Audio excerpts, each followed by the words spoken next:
El direccionamiento IP es uno de los temas más importantes del examen de certificación inicial de Cisco y también es uno de los temas que cualquier profesional dedicado a las redes debe dominar casi al 100%.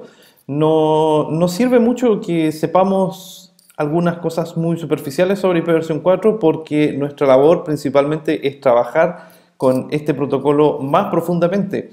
Por lo tanto, la sesión de hoy va a tratar principalmente de revisar los componentes del direccionamiento IPv4 a modo de generalidad y también vamos a ver en los capítulos siguientes lo que sucede con IPv6, cálculo de subredes, VLSM y también creación de superredes. Dentro del proceso de encapsulación que iniciamos en la capa de aplicación, la cual posteriormente entregó los datos a la capa de transporte para que pueda agregar el encabezado de transporte, según nuestra figura, el encabezado TCP, convirtiendo a los datos en un segmento, como ya vimos en algunas sesiones anteriores.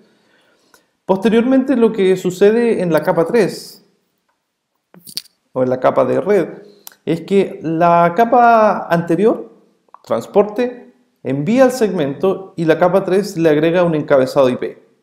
Bien, ese encabezado IP puede ser de dos tipos, principalmente. Puede ser IPv4 o puede ser IPv6. Existen otros tipos de direccionamiento de red, como AppleTalk o DECnet, cosas que aparecen generalmente solamente en los libros, porque ya en la práctica no se utiliza. A alguno le podrá sonar IPX, si es que usted está escuchando esta clase y le suena IPX, quiere decir que ya lleva bastantes años en el mundo de las redes, por lo menos porque esos protocolos ya están totalmente obsoletos. ¿Sí? Hoy en día solamente trabajamos principalmente con IPv4 y ahora más recientemente con IPv6. Entonces, nosotros vamos a ver qué es lo que sucede realmente dentro de esta zona. Como les decía, la capa de red, cuando recibe los datos de la capa de transporte, agrega su encabezado IP y puede ser de dos tipos. El que tenemos aquí arriba es el encabezado IPv4 y el que tenemos abajo es el encabezado IPv6. Hay algunas diferencias fundamentales entre ambos y la principal diferencia está en los campos que fueron eliminados, que son aquellos que están aquí marcados con un color gris más claro. Voy a subrayar inmediatamente. Esos campos ya no siguen en la versión nueva de IPv6, fueron totalmente eliminados, mientras que los otros se mantuvieron y fueron modificados tal vez en el nombre o en su comportamiento con alguna pequeña variación. Bien, pero la sesión de hoy corresponde a IPv4 y después veremos en profundidad IPv6. De los campos que aparecen acá, no todos son tan importantes para su examen, ¿sí? Después con el tiempo uno va aprendiendo y se va interiorizando más en qué hace cada uno de estos campos, pero la verdad es que para el examen de nivel inicial de redes, por lo menos tenemos que saber de qué se trata el campo versión, de qué se trata el campo time to live, tal vez el campo protocol, pero sin duda que los campos de dirección de origen y destino son los más importantes. Notemos algo importante también. Acá el tamaño, el ancho del encabezado de IPv4 son 32 bits. Si ustedes ven desde el 0 al 31. Y eso en bytes son 4 bytes. El encabezado IPv4 está creado en tamaños de 32 bits para que calcen mejor con los procesadores de 32 bits. ¿Sí? A diferencia del encabezado IPv4 que está hecho en 64 bits, se pueden observar desde 0 a 63, y está diseñado para que sea mejor procesado en las CPU modernas de 64 bits. Así es que en el caso de IPv4 estamos hablando naturalmente que de un protocolo bastante antiguo, aunque se ocupa mucho, pero estaba diseñado para los procesadores de 32 bits. Esos 4 bytes Los podemos identificar aquí en los primeros campos. Luego tenemos 4 bytes extra, luego 4 y 4, lo que hacen un total de 20 bytes. ¿Sí? Así es que vamos a decir que de manera predeterminada el encabezado IP versión 4 pesa 20 bytes. Eso es lo que se agrega en esta capa, 20 bytes. ¿Sí? Entonces, si nuestros datos de aplicación pesaban 100 bytes, luego que se agregó el encabezado de transporte, en este caso TCP, también puede pesar en realidad 20 bytes, ¿sí? Aunque si viene con algunas opciones puede pesar más, pero en promedio pesa 20 bytes. Y la capa de red agrega 20 bytes extra. Así que hasta este punto, nuestro paquete IP pesaría 140 bytes. ¿Bien?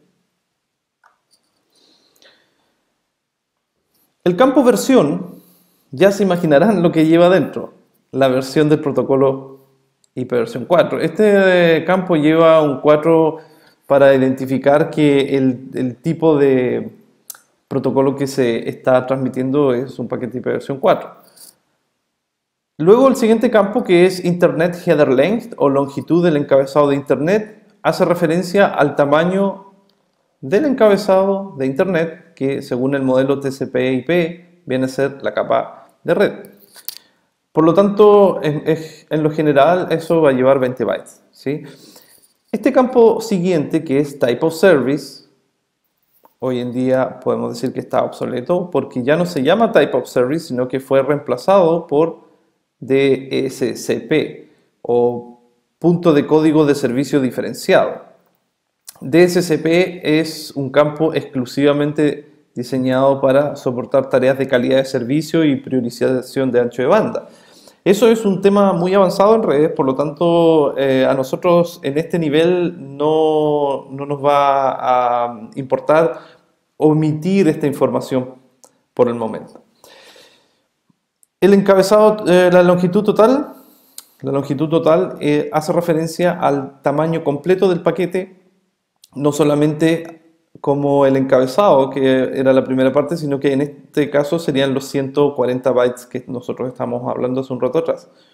Luego los campos de identificación, flag y fragmentación, en realidad todavía, como les decía, no son tan importantes, pero sí me interesa que veamos un poco el campo Time to Live, o más conocido como TTL. ¿Sí? El TTL es una función tremendamente importante, así que por favor no olviden nunca de qué se trata, porque además que en los exámenes siempre aparecen preguntas respecto al TTL, preguntas de análisis que conviene en realidad saber un poco cómo funciona. Y esto es muy simple. El TTL es un mecanismo de prevención de bucles o loops. ¿Sí? Los loops son negativos en una red. No pueden haber loops, al menos a nivel lógico. No pueden haber bucles. Eso quiere decir que un paquete IP puede estar circulando entre un router y otro de manera teóricamente eterna, ¿verdad? Eso es algo súper negativo. Entonces, la forma de explicar el TTL en realidad es bastante simple. Si nosotros dibujamos aquí un par de routers y tenemos el router 1, 2, 3 y 4, ¿sí?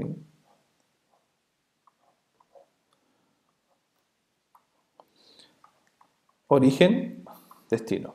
Bien, si el origen A quiere llegar al destino B, normalmente va a enviar el paquete IP al siguiente salto, en este caso el router número 1. El router 1 va a mirar su tabla de enrutamiento y va a decidir cuál de los dos enlaces les corresponde para poder alcanzar el destino B. En nuestro ejemplo vamos a suponer que el router 1 elige ir a través del router 2. Bien. Normalmente el router 2 va a enviar esto a router 3 y router 3 debería enviar los datos al destino B. Ese es el funcionamiento normal del enrutamiento en Internet. Ahora, ¿qué es lo que sucede? Cuando sale el paquete IP desde el origen, lleva un valor en el campo TTL que está fijado por el sistema operativo. Si nosotros hacemos un pequeño ejemplo, voy a abrir un poco el terminal. Ustedes pueden hacer lo mismo si es que tienen el sistema operativo Windows. pueden enviar un ping a cualquier host. En este caso voy a enviar a los servidores DNS de Google. Y pueden ver aquí que este paquete ICMP, que también es un paquete IP finalmente, viene con un TTL 53. ¿Sí? Esto se puede controlar, sí, pero el sistema operativo lo genera arbitrariamente, así que tampoco requiere intervención humana. Pero sí que salió con TTL 33. Entonces, nuestro paquete IP viene aquí, en nuestro ejemplo, con un 53. Cada vez que se atraviesa un dispositivo de capa 3, como un router, un cortafuegos o un switch de capa 3, y el router reenvía ese paquete a un siguiente salto, este valor se decrementa en 1, por lo tanto, aquí va a salir con un valor 52. Y cuando el router 2 reenvíe estos datos al router 3, nuestro TTL va a tener un valor 51. Y finalmente va a llegar al destino con el TTL 50. La idea del TTL es que si en algún caso existe un problema de enrutamiento en la red, por ejemplo que algún administrador configuró mal una ruta o hay un problema en la red y la red está en transición, podemos, para ejemplificar la situación, suponer que el router 3 tiene un error de programación y en vez de enviar sus datos hacia el destino B, lo envía hacia el router 4. En este caso, el TTL sale con valor 50 y el router 4 tiene instruido que cualquier paquete que vaya a la red B se lo envíe al router 1. Así que él vuelve a enviar esto y aquí en este punto el TTL va a ser, como ya habrán imaginado, 49. Router 1 comienza a repetir la secuencia porque recibe un paquete destinado a la red B y lo vuelve a enviar en este caso al router 2. Claro que esta vez va a venir con un TTL 48.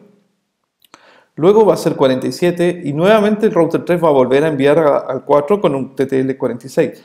Y así, sucesivamente, este paquete IP va a empezar a dar vueltas por esta topología y nunca va a llegar a destino.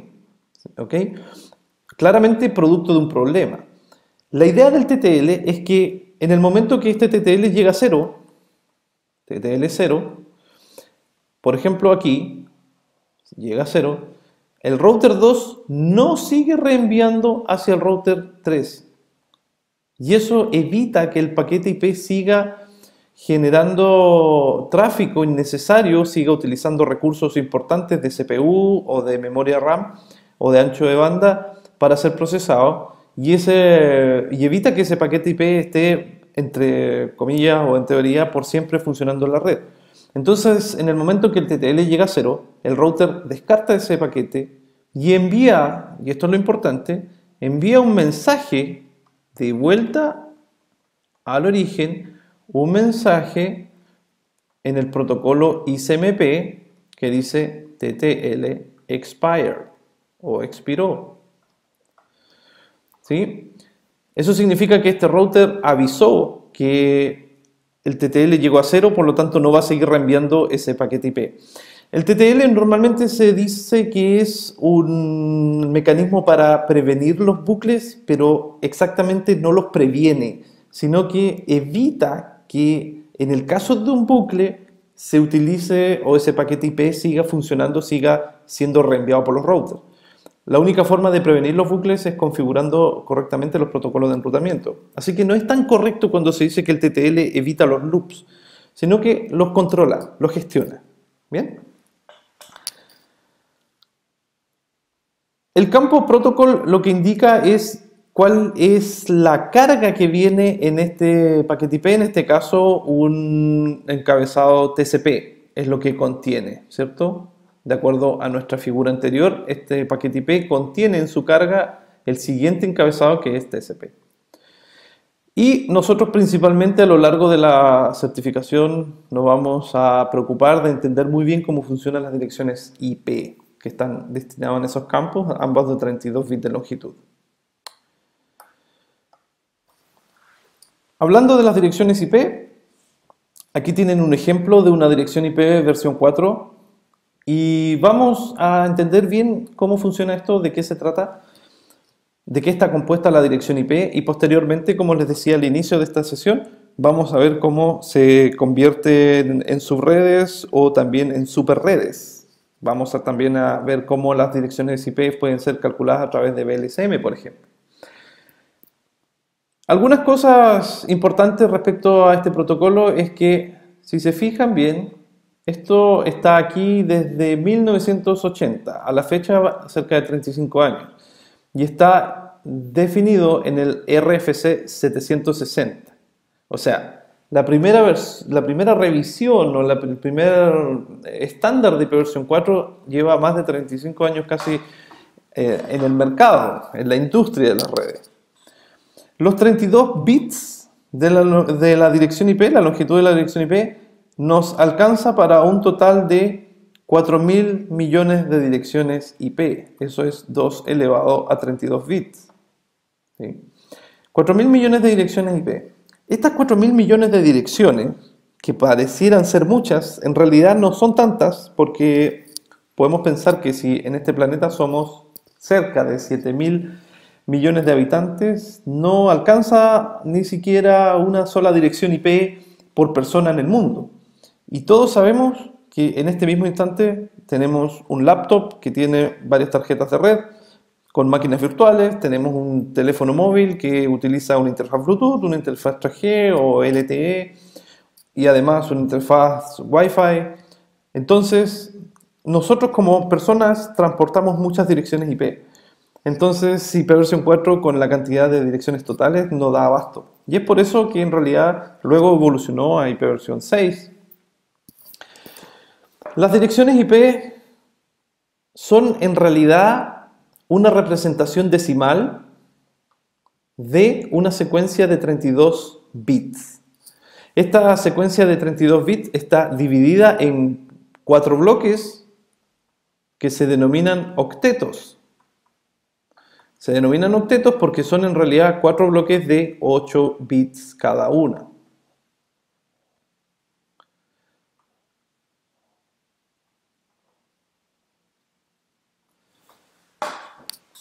Todas las direcciones IP se escriben desde el número menor que se puede realizar con 8 bits. En binario sería este, en decimal sería un 0. Y el número mayor que se puede escribir con 8 bits es este número que en decimal viene a ser 255. Es por eso que estos octetos siempre van a ir entre el 0 y el 255. Nunca vamos a encontrar una dirección IP que sea, por ejemplo, 300.117.225. No existen esos números. El máximo posible es 255. Porque si yo quisiera escribir el 256 en binario, necesito 9 bits. Ese es un 256. Y ya no nos alcanza con los 8 bits de cada uno de ellos. Así que olvidémonos de esto por ahora y pensemos solamente que las direcciones IP van entre el 0 y el 255. Como podrán haber ya supuesto, las direcciones IP van desde la más pequeña, que es la 0000, hasta la dirección más grande posible, que es 255.255.255.255. Esta es la dirección final. Y este rango que se muestra aquí está de alguna manera representado por todas las direcciones IP. Pero tenemos que saber que no todas las direcciones IP son directamente utilizables en las máquinas. Los rangos de direcciones están reservados para ciertos usos. El IETF ha también reservado ciertos bloques para otro tipo de tareas.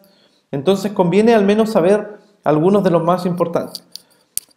El rango 0000 con máscara 8, donde ya vamos a ver más adelante de qué se trata el tema de las máscaras.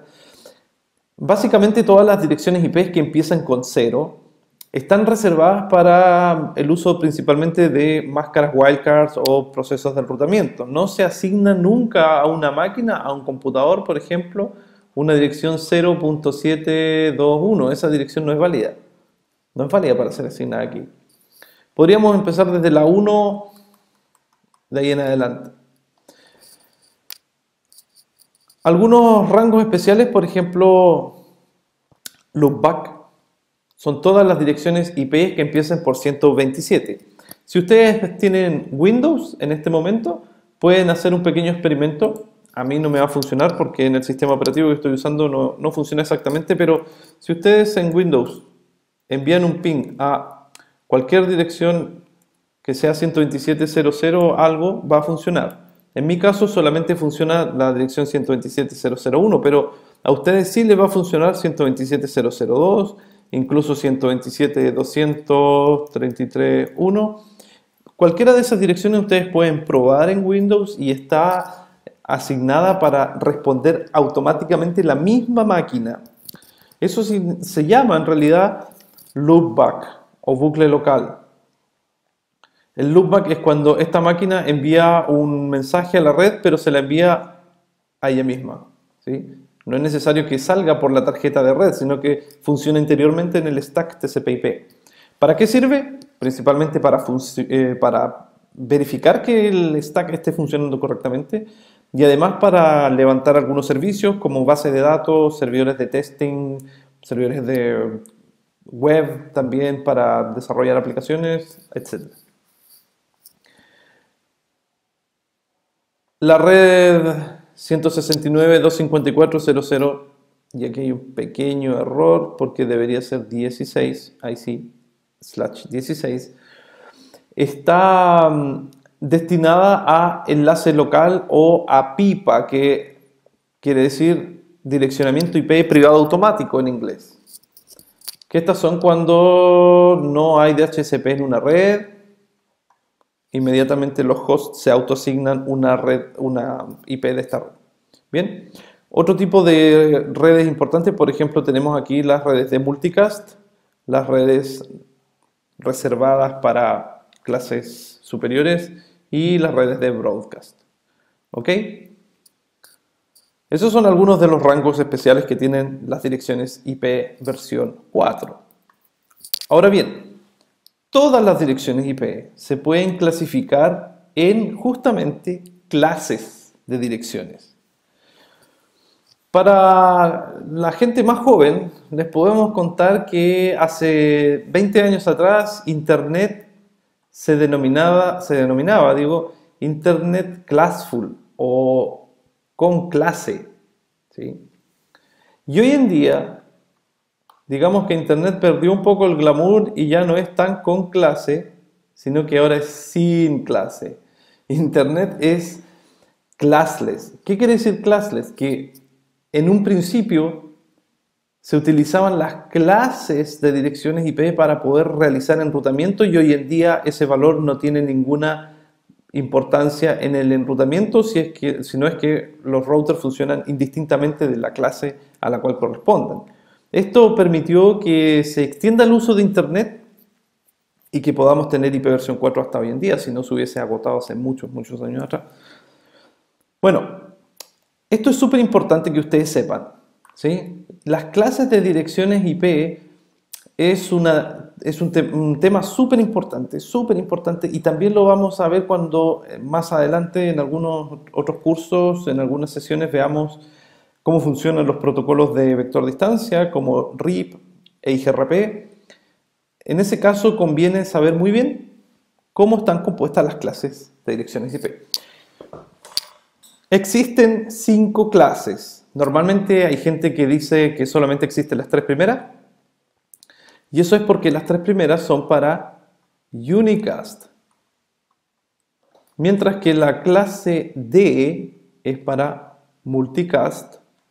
Y la clase E es para broadcast, de manera general. ¿Bien? Entonces, cualquier dirección que esté entre el rango 0000 y 127.255.255.255 se considera de clase A. Y eso es porque el primer octeto de la dirección IP empieza con 0. De hecho, la forma de reconocer la clase de una dirección IP es mirando simplemente el primer octeto y viendo con qué secuencia de bit comienza. Si empieza con 1.0, entonces es una red de clase B o una IP de clase B. Si comienza con 1.1.0, es una IP de clase C. Y en eso se enmarca este rango completo. Lo mismo para la clase de multicast. Esas son todas las direcciones de multicast. Y para la clase E también. ¿Sí? Así que se diferencian por cómo empieza el primer octeto. Un ejemplo de esto puede ser la dirección 192.168.0.1, que es tan típica, ¿cierto? Para poder saber a qué clase pertenece, tendríamos que mirar la dirección completa en binario, pero no es necesario realizar los 32 bits, sino que solamente tenemos que mirar el primer octeto, convertirlo en binario, y esto en binario es este valor. Ahí están los 8 bits. Y nosotros podemos ver que empieza con la secuencia 110. Y esto nos lleva a que exactamente es una dirección de clase C. Así que ustedes tienen dos alternativas para poder aprender cómo reconocer una dirección IP con respecto a su clase. Los que tienen mejor memoria pueden simplemente aprenderse este rango de direcciones, ¿sí? Y los que tengan problemas de memoria como yo y tengan que buscar un método más mecánico para realizar la identificación, pueden hacer justamente lo que hace la máquina y mirar los primeros bits. Muy bien. Entonces vamos a poner a prueba sus conocimientos. Y aquí tienen un listado de direcciones IP y les voy a pedir que por favor pongan pausa en este video y en menos de un minuto traten de responder a qué clase pertenece cada una de estas direcciones IP. No debiesen demorar más de un minuto, aunque si quieren se toman su tiempo y hasta 5 minutos puede ser aceptable para comenzar. Bueno, así es que pongan pausa, resuelvan el ejercicio y miramos inmediatamente cuál es el resultado.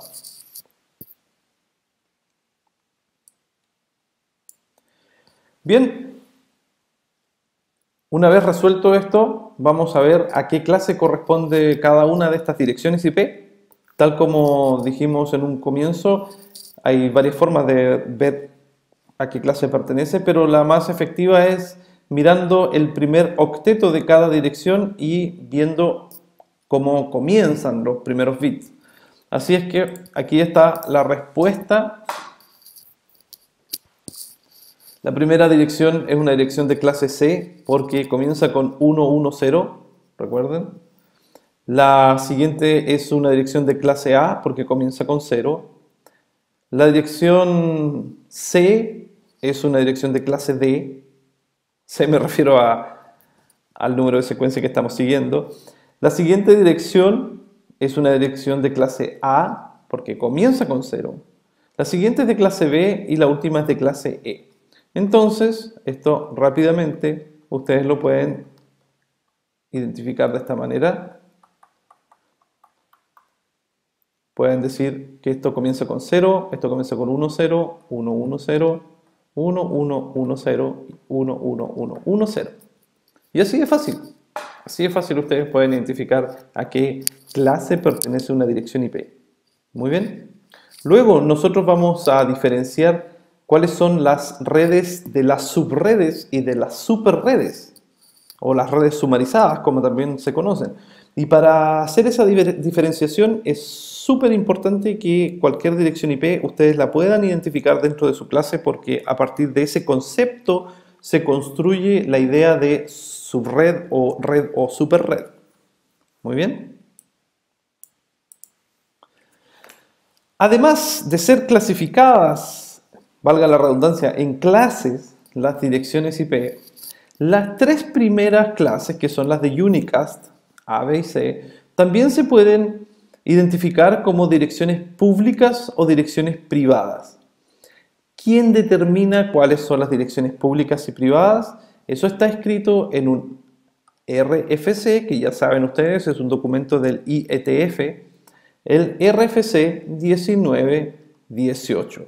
Este documento es el documento oficial para determinar cuáles son las direcciones privadas y las direcciones públicas. Si tienen alguna duda, ustedes pueden simplemente consultar el RFC 1918. Está en distintos idiomas, también está en español. Aquí está, pero esta es la fuente principal de información. ¿Sí? Voy a tratar de bajar un poco el tamaño de la letra. Ahí está.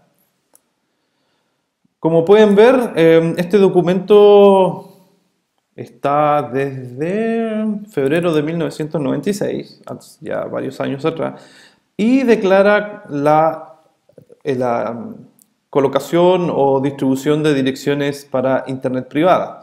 Y aquí tienen mucha explicación, como siempre los RFC son muy completos, pero esta es la parte que a nosotros nos interesa.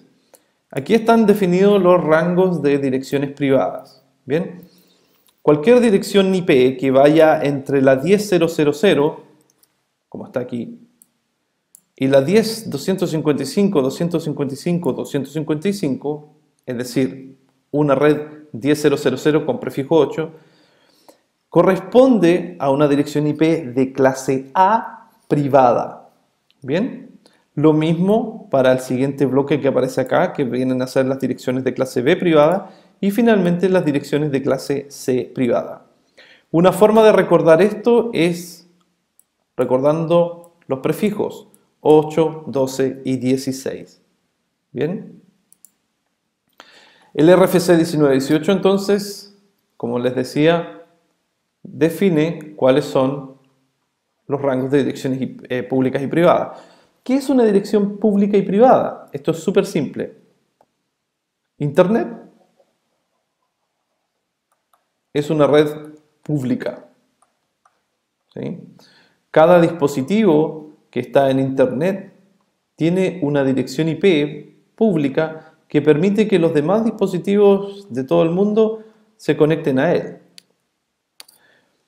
En estos dispositivos podemos encontrar servidores o también incluso algunos dispositivos domésticos, computadoras de todo tipo. Y también existe, fuera de Internet, la forma de trabajar con direccionamiento privado para que solamente las máquinas internas de una organización puedan comunicarse entre ellas, ¿sí? Aquí en este caso ellas, y no tengan contacto con Internet, o bien alguien que está en Internet no pueda acceder a esa información, a la red que está dentro de un bloque privado. En otras palabras, podemos decir que el RFC 1918 define las IPs no enrutables en Internet. No enrutables en Internet. En realidad no es que no sean enrutables en Internet, sino que como está estandarizado, los proveedores de servicios de Internet saben que en sus redes públicas no deben declarar este tipo de redes que aparecen en los rangos definidos en el RFC 1918. Bien, eso es para que no se traslape la información entre cada uno de ellos. Asimismo, como la PSTN, que es la Red Pública Telefónica Mundial, ¿cierto? O en inglés Public Switched Telephony Network. La red telefónica tiene números de teléfono que son públicos. Por ejemplo, si yo quiero llamar a la oficina de correos, puedo llamar al número cualquiera, ¿verdad? Y puedo realizar la llamada directamente. Yo también, en mi casa, si es que alguien quiere llamarme, tengo un número de teléfono público. Pero algunas organizaciones tienen anexos internos que solamente ellos conocen. Entonces, cuando el usuario de aquí quiere conectarse con el usuario de la otra oficina, simplemente llega y marca el número 81 y la central telefónica lo va a derivar internamente. Pero si yo estoy en Internet y quiero llamar a este anexo, no puedo marcar el 81 porque la central telefónica no va a reconocer lo que es. ¿Sí? Esa es la idea de tener direcciones públicas y privadas. ¿Sí? Al igual que en la red telefónica, a veces conviene tener direcciones públicas y privadas. Bueno, Un tema muy importante son las máscaras de red o máscaras de subred. Entonces, primero vamos a ver en qué consiste el concepto de máscara de red. Una dirección IP, voy a partir con esta que es la más común. Una dirección IP no sirve de mucho, no es muy útil si es que no va acompañada directamente de una máscara, ¿sí? Una máscara que generalmente se da con el número de prefijo. Este número que está acá identifica la cantidad de bits de esta dirección IP que separan lo que se denominamos porción de red de la porción de host. Miren esto. Para poder entender cómo funcionan las máscaras de red o subred, tenemos que, como siempre, transformar estas direcciones IP en binario. Entonces, ustedes pueden hacerlo también. Yo voy a escribir la dirección completa en binario. Este es el 100. Voy a escribirlo un poquito más claro porque yo no tengo muy buena caligrafía, pero voy a tratar de que se entienda bien. Ahí. Luego los 8 bits del tercer octeto. Creo que me pasé. No, está bien. Y el último octeto también en binario. Me faltan 2 y ahí está el 1 binario. ¿Sí? Esta es la dirección IP que corresponde al número decimal que tenemos arriba. Mientras que el 24 quiere decir que nosotros tenemos paralelamente 24 bits en 1. Y esto conviene dibujarlo siempre uno debajo del otro. Aquí tenemos los primeros 8 bits. Luego los segundos 8 bits sumando 16. Y en el tercer octeto tenemos aquí 22, 23 y 24. ¿Sí? Y el resto son números 0. Entonces, tenemos una dirección IP y una máscara 24. ¿Cuál es lo importante de esto? Que si nosotros miramos todos los bits de la máscara, podemos cortar o dividir la dirección IP en dos partes. ¿Bien? Desde esta división hacia la izquierda lo vamos a llamar porción de red, y hacia la derecha lo vamos a llamar porción de host. ¿Cuál es la idea? La idea es que si nosotros tenemos una red con distintos dispositivos y tenemos que definir un esquema de direccionamiento IP, tenemos que respetar la siguiente regla. Para que estas máquinas se puedan comunicar entre sí, todas tienen que comenzar con estos 24 bits en común. ¿Bien? Por eso se llama porción de red, porque toda esta red comienza con esta secuencia de 24 bits. Naturalmente que si es que la máscara de red fuese 23 o 16 o cualquier otro número, tendríamos que ajustar la cantidad de bits y en ese momento o en esa posición sería el corte que se hace para diferenciar la porción de red y porción de host. En nuestro ejemplo, todas las máquinas, las 4 máquinas que están ahí, tienen que empezar con esta secuencia o bien 192.168.0. ¿Sí? Y lo que va variando es la última parte, justamente donde la dirección de la máscara, en este caso, tiene bits ceros. Esa es la parte que va rotando, así que podemos definir aquí que esta máquina va a tener la IP01, la siguiente va a tener la 192.168.0.2, 192.168.0.15, no es necesario que sean consecutivos, y 192.168.0.100. Como los 4 hosts comienzan con la misma secuencia de bits, entonces podemos decir que estamos dentro de la misma red. Ese es el concepto de máscara de red. Sirve para determinar cuál es el área o la cantidad de bits que se van a utilizar en común en una red.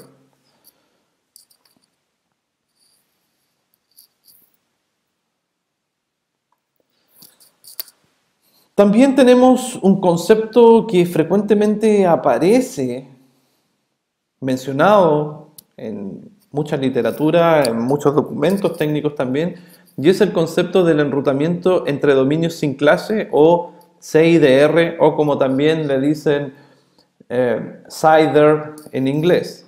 El formato CIDR en realidad es la forma de escribir las máscaras de subred, ¿cierto? Podemos tener máscaras de subred que van desde, bueno, en realidad desde el 1, ¿sí?, en adelante técnicamente, hasta la máscara 32.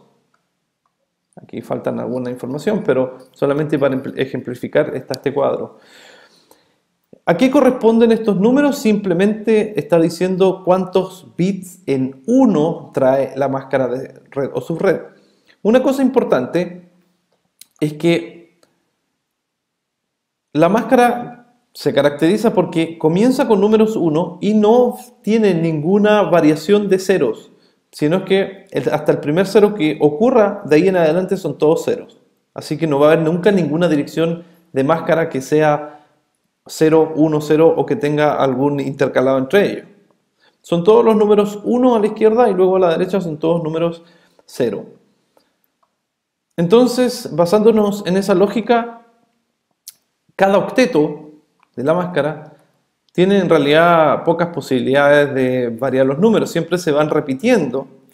Y tenemos, por ejemplo, que esto puede ser un octeto, tengo aquí los 8 bits, puede ser 0, ¿cierto? La siguiente opción es que sea 1, porque ya sabemos que esto viene de izquierda a derecha, es decir, 128. Luego podemos tener 1, 1. Voy a tratar de hacerlo aquí un poco más pequeño para que se note. Ustedes, si quieren, pueden agrandar la pantalla a tamaño completo. Esto es un 192. Luego la siguiente opción es que sea 1, 1, 1 y el resto sean ceros. Y eso viene a ser 224. También puede ser 1, 1, 1, 1, 0. Y esto es 240. O 5 bits 1 y los 3 restantes en 0. Y eso es 248. También puede ser, voy a escribir un poco más abajo que tengo más espacio, 6 bits, los primeros 6 bits de cada octeto en 1, me falta uno aquí, ahí, y eso va a ser un 252. Puede ser que los primeros 7 bits del octeto sean 1, y eso va a ser 254, o puede ser que los 8 bits de cada octeto estén en 1, y eso es 255. Así que las máscaras siempre se construyen de estos números, ya sea 0, 128, 192, 224, 240, 248, 252, 254 y 255. ¿Sí? Y de ahí sale toda esta combinación de números. ¿Bien? Entonces, por ejemplo, ¿por qué la máscara 17 en CIDR en realidad estamos hablando de este número en decimal? Esto es muy simple, porque si nosotros tomamos los 17 primeros bits de la máscara y los dejamos en 1, tenemos acá 1, 2, 3, 4, 5, 6, 7, 8, punto, 9, 10, 11, 12, 13, 14, 15, 16, ahí están el segundo octeto, y 17, y el resto lo voy rellenando con ceros naturalmente. Aquí está el tercer octeto y el cuarto octeto está en 0. Tenemos que, si convierto esto en decimal, este número es 255, luego el siguiente número es 255, y el tercer octeto empieza con 1, y los 7 bits restantes son ceros, y esto es un 128 binario a decimal, y el último es 0.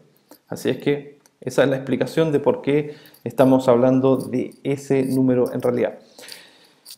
Hay algunos sistemas operativos que soportan directamente las máscaras en CIDR, hay otros que no. Vamos a ver que en el caso de Cisco, los routers no soportan la opción de configurar directamente la información IP con CIDR, pero otros dispositivos como Linux, también Windows, y otra gama de equipos Cisco también funcionan perfectamente con Cider, ¿sí?